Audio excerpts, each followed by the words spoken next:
Mi papá gritó, vete y no vuelvas. Así que lo hice. Semanas después, llamaron preguntando por qué la tarjeta dejó de funcionar. Lo que dije a continuación los dejó sin palabras. Las bolsas de papel del supermercado se me clavaban en los pliegues de los dedos mientras entraba por la puerta principal. Acababa de trabajar un turno de 10 horas en el bufete.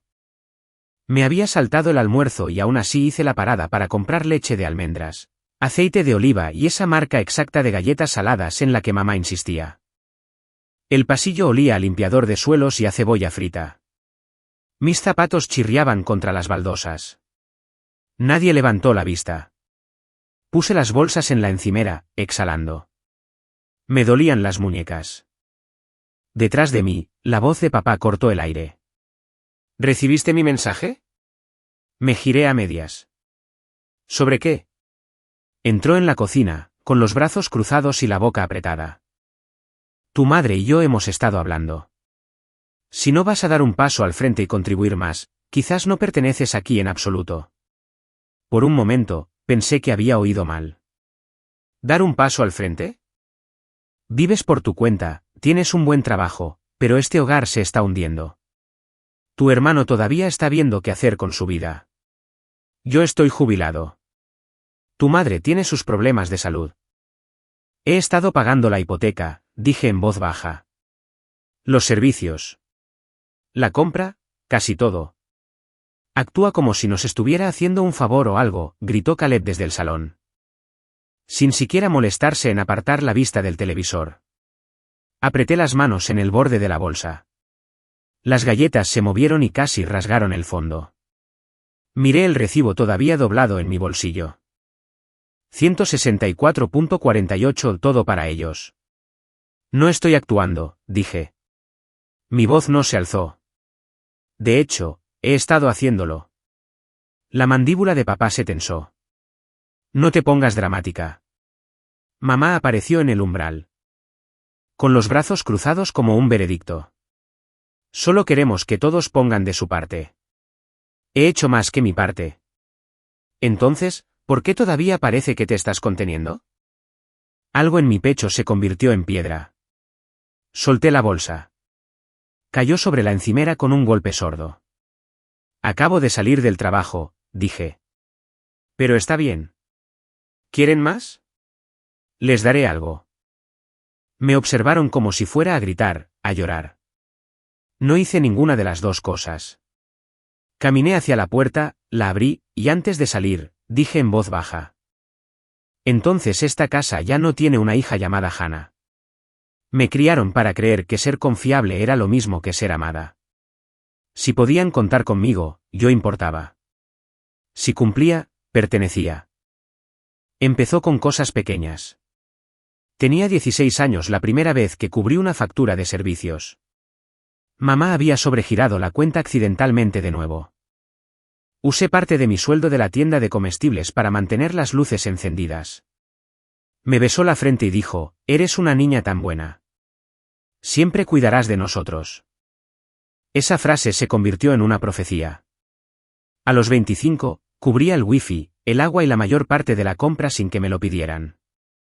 A los 28, adelantaba dinero para el seguro de su coche. Y luego pagaba silenciosamente los cargos por sobregiro de Caleb. Él tenía un teléfono nuevo cada Navidad. Yo no había actualizado el mío en 4 años. Cuando las recetas de papá no estaban cubiertas un mes, conduje al otro lado de la ciudad en mi hora de almuerzo para recogerlas. Nadie me lo reembolsó. Nadie se ofreció. La familia se apoya mutuamente, decía mamá, y luego enviaba una lista de recados. Nunca pedí mucho. No era del tipo que necesita regalos o elogios. Solo quería ser vista. Ser reconocida como algo más que la que sostenía todo. Pero no fue hasta que empecé a llevar la cuenta que me di cuenta de lo lejos que habían llegado las cosas. Una noche. Una semana antes de la temporada de impuestos, abrí mi portátil y creé una hoja de cálculo. Listé cada transacción de los últimos 8 meses. Servicios, compras, reparaciones de coches. Mínimos de tarjetas de crédito, préstamos CEO firmados, incluso las facturas de la terapia de Caleb, que no sabía que todavía estaba pagando. Cada línea tenía una fecha, un propósito y un total. La cifra al final era de $18,426.17. La miré durante mucho tiempo. No porque esperara que me lo devolvieran, sino porque necesitaba verlo. Necesitaba confrontar la verdad en blanco y negro. No me veían como una hija. Me veían como su respaldo financiero. Imprimí la hoja, la pegué sobre mi escritorio en mi apartamento de un dormitorio, y no se lo dije a nadie. No era para ellos. Era para mí. Un recordatorio silencioso de que no estaba exagerando, de que no eran solo unas pocas cosas aquí y allá, de que no estaba equivocada al sentirme agotada. Esa noche, me preparé un té y miré alrededor de la habitación. El lugar estaba en silencio, un poco demasiado silencioso, pero sabía que tenía que acostumbrarme porque el silencio, a diferencia de la obligación, no exige pago. El contrato de arrendamiento era a corto plazo. La alfombra estaba gastada, y las paredes eran de un tono de beige que nadie podría nombrar, pero el lugar era mío. Me mudé con 2 maletas, una cafetera y una estantería que me llevó 1 hora montar yo sola. Nadie se ofreció a ayudar, y por primera vez, no me sentí herida por eso. La ausencia se sentía como espacio, espacio para respirar, espacio para existir. Los mensajes de texto llegaban cada 2 días. Los de mamá eran largos y sinuosos, cargados de culpa. Los de papá eran abruptos. Llama a tu madre. ¿Has revisado el correo? Caleb solo enviaba mensajes cuando algo se rompía, generalmente seguido de una solicitud de Venmo. No los bloqueé a ninguno. Simplemente desactivé las notificaciones. Dejé que el silencio se extendiera entre nosotros como un nuevo idioma que estaba aprendiendo. Uno en el que no tenía que traducir el agotamiento en amabilidad. Mi cuenta bancaria sonaba menos ahora. Sin transferencias, sin depósitos apresurados para cubrir sobregiros que no causé. Empecé a seguir mis propios gastos de nuevo. Cosas pequeñas como té de hierbas, una cortina de ducha nueva, compras que no incluían las preferencias de nadie más. Por la noche, me preparaba la cena. Comidas de verdad, nada congelado, nada apresurado. Ponía música suave mientras cocinaba. No revisaba mi teléfono. No tenía que preguntarme qué estaría esperando en la pantalla. Algunas noches, me acostaba en la cama solo escuchando el zumbido del ventilador de techo. Mi cuerpo, por primera vez en años, no sentía que se estuviera preparando para algo. Nadie tocaría a la puerta. Nadie entraría de golpe. Nadie necesitaba nada. Empecé a dormir toda la noche. Horas completas e ininterrumpidas. 8 horas se convirtieron en 9 los fines de semana. No había aplausos, ni audiencia. Solo el sonido silencioso de una vida reconstruyéndose, una respiración a la vez. Mantuve la hoja de cálculo en mi escritorio, pero no la abría mucho. Ya no necesitaba ver los números para recordar la verdad. La distancia había hecho lo que la confrontación no pudo. Me dio espacio para dejar de actuar. Un viernes por la mañana. Revisé el tiempo y decidí caminar al trabajo. La brisa se sentía honesta. No me debía nada. No exigía gratitud ni sumisión. Y cuando mi teléfono vibró de nuevo, otro mensaje de casa, no me inmuté. Simplemente lo deslicé de nuevo en mi bolso y seguí caminando. Habían pasado 3 semanas desde que me fui. 3 semanas de cenas tranquilas. De dormir 8 horas y de revisar el saldo de mi propia cuenta sin inmutarme. Luego, un miércoles por la mañana, justo cuando entraba en el edificio de mi oficina. Mi teléfono vibró con un mensaje de papá. ¿Por qué no pasó la tarjeta? Sin saludo, sin signo de interrogación, solo esas 5 palabras. Como si me hubiera perdido un turno en un trabajo que nunca solicité. No respondí. Ni siquiera dejé de caminar. Puse mi teléfono boca abajo en mi escritorio y me serví un café como si fuera cualquier otra mañana. Para el mediodía, Caleb estaba llamando. Cuando no contesté, lo intentó una y otra vez. Al cuarto intento, contesté. Supuse que me debía a mí misma el derecho de escuchar hasta dónde llegarían. Sabías que necesitábamos ese dinero, espetó. Antes de que pudiera decir una palabra. No dije nada. ¿Crees que puedes dejar de ayudar y no pasa nada? ¿Crees que eres mejor que nosotros porque tienes un pequeño apartamento y una hoja de cálculo? Aún así, no dije nada. Colgó con un bufido frustrado. Ni siquiera un adiós. Esa noche, abrí mi portátil y entré en el portal público de propiedades del banco. Escribí la dirección de la casa en la que crecí. Pre-ejecución hipotecaria. Aviso final emitido. Mi corazón no se hundió. Mis manos no temblaron. Simplemente miré la pantalla, no sorprendida, solo fría. Había estado enviando $1. 300 al mes durante casi un año. A veces más. Nunca había visto el estado de cuenta real de la hipoteca. Nunca se ofrecieron a mostrarlo. Pensé que estaba ayudando. Pensé que estaba previniendo el colapso. Pero ahora lo veía claramente. El dinero no fue al banco. Fue a otra parte. Cerré la pestaña. No necesitaba detalles. La verdad era suficiente. No habían necesitado una hija. Habían necesitado un sistema. Y ese sistema acababa de romperse. Me serví un vaso de agua y me senté en el suelo junto a mi pequeña mesa. Sin música, sin ruido. Ahora se revolverían, me culparían, me harían sentir culpable, torcerían el silencio en egoísmo. Pero yo ya no era parte de la estructura. No era la red que amortiguaba sus caídas. Simplemente me había hecho a un lado y había observado cómo la gravedad hacía su trabajo. El teléfono se iluminó de nuevo, esta vez con el nombre de mamá.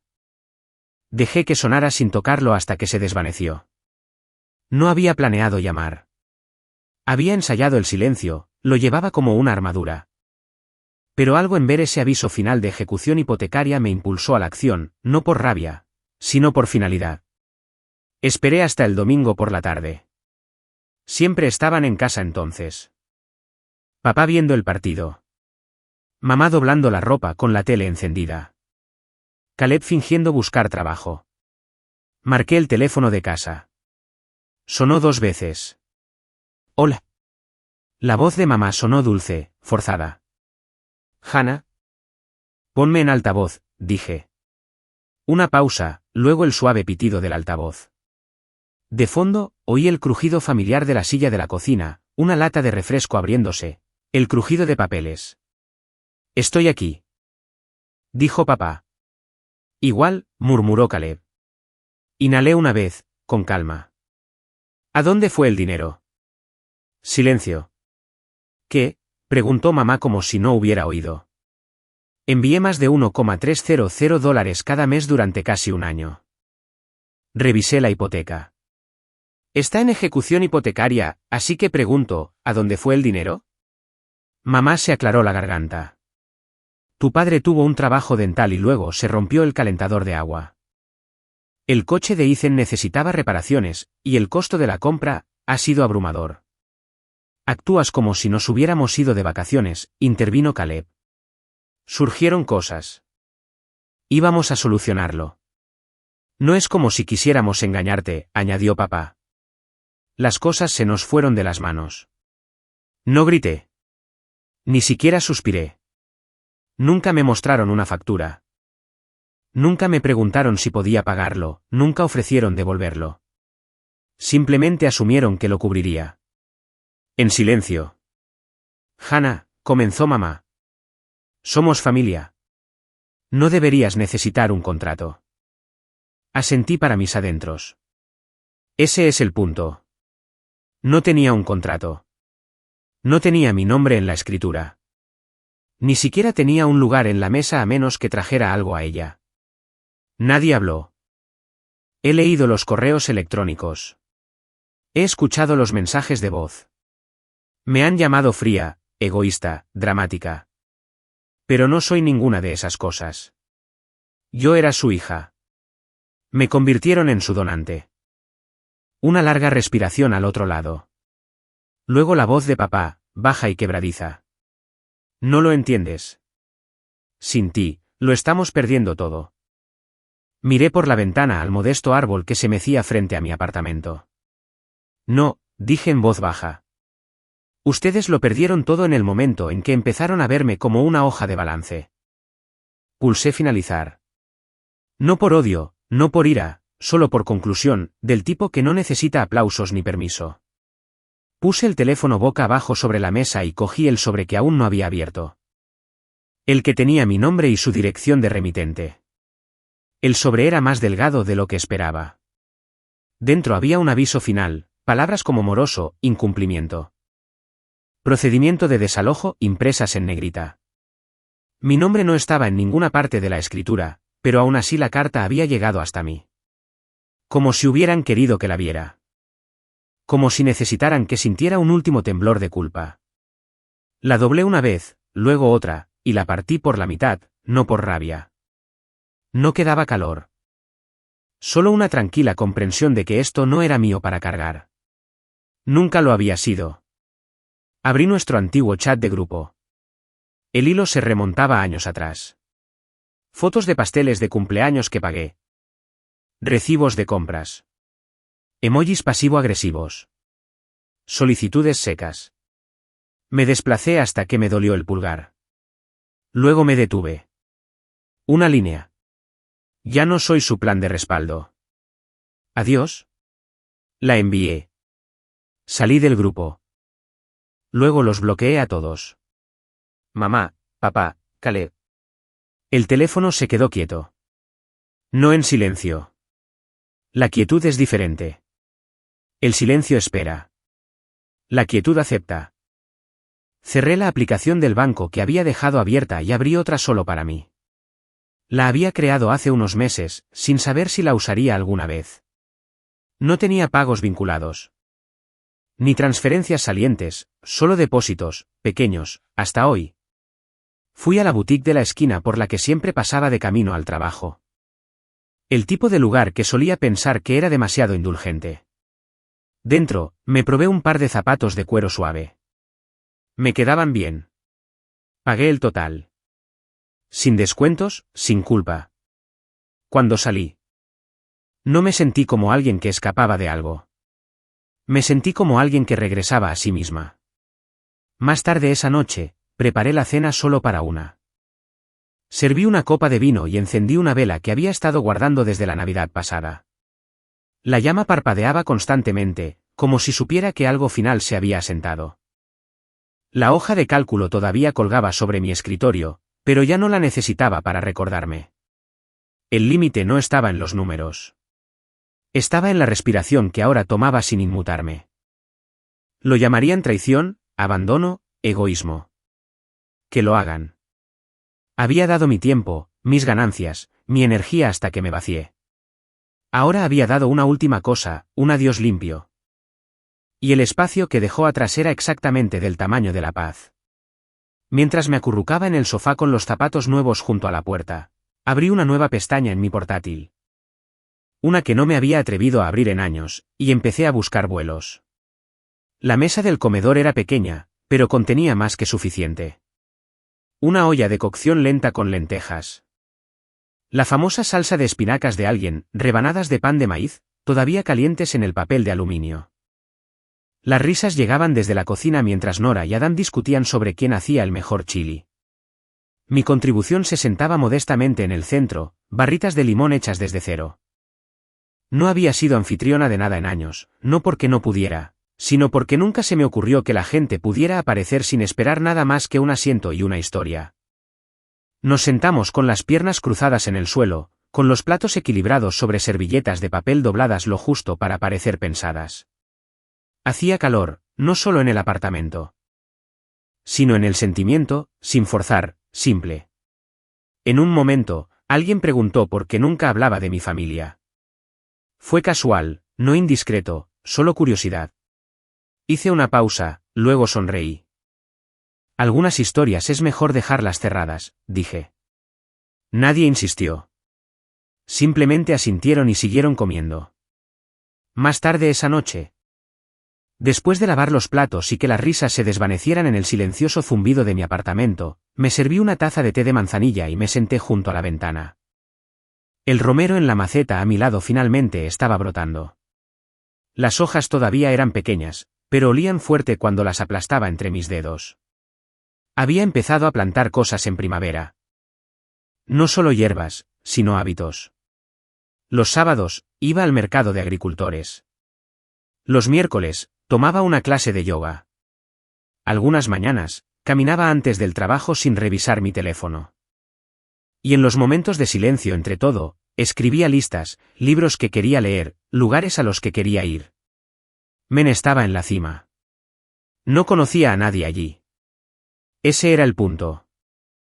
Se sentía como un lugar donde el silencio sería escénico, no cargado. El dinero que una vez transferí para salvar la casa de otra persona ahora estaba construyendo silenciosamente un camino hacia algo completamente mío. Un viaje en solitario, un abrigo nuevo. Un colchón mejor, cosas que no requerían justificación. Solía pensar que el hogar significaba sangre compartida, paredes compartidas, obligaciones compartidas. Ahora sabía que no. El hogar era donde podía respirar. Estaba en el romero de mi ventana, en el mensaje de Nora pidiendo mi receta de barritas de limón. En el silencioso zumbido de un ventilador de techo que no venía acompañado de tensión o expectativas. Estaba en la quietud después de que la gente se va, y nada se siente roto. Esa noche, doblé una hoja de papel limpia y escribí las palabras lista de equipaje, men.